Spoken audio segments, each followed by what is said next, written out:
14 na taon. Po ba?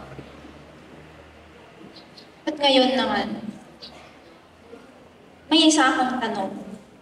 Sino kaya tayo ngayon? May mga matatayog na bulubundukin, minahang, lubos na lubos sa mga gintong nagniningning. Sino kaya tayo ngayon kung wala ang mga kabundukang mula sa labi ng mga ninuno, unang nasabi ang ngalang Kapagway? Sino kaya tayo ngayon kung wala ang mga nayon na punong-puno ng mga masisikap na tao na mula pagsikat ng araw, bago pa man pagsikat ng araw, hanggang sa pagningning ng mga tala ay patuloy na nagtatrabaho. Paano kung wala ang mga iyon?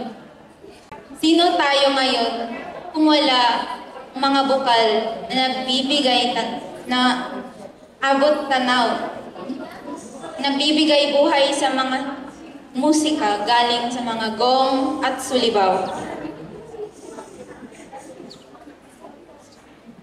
Sino kaya tayo ngayon kung wala ang mga iyon? Sino tayo ngayon kung wala naman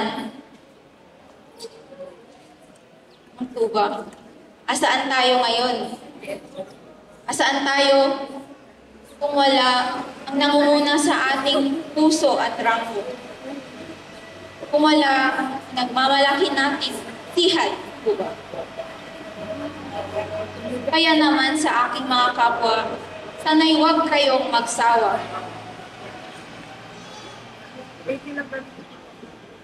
Dahil ang tuba na lugar na ugod ng mga biyaya, naglalagablab, masagana, mayaman at puno ng magagaling na mga atleta. Huwag niyong ipagpahiya. Dahil madami itong sangkap. Sangkap ng mga pagkain tulad ng saba, papaya, mangga, madami pang pagkain. Tulad na lang ng ugnay, ano pa yun? Ugnay, itag, oo, itag. Masarap yun, try nyo. Pati na rin kiniin. Kaya, sabay-sabay nating sabihin, sihan, tuba.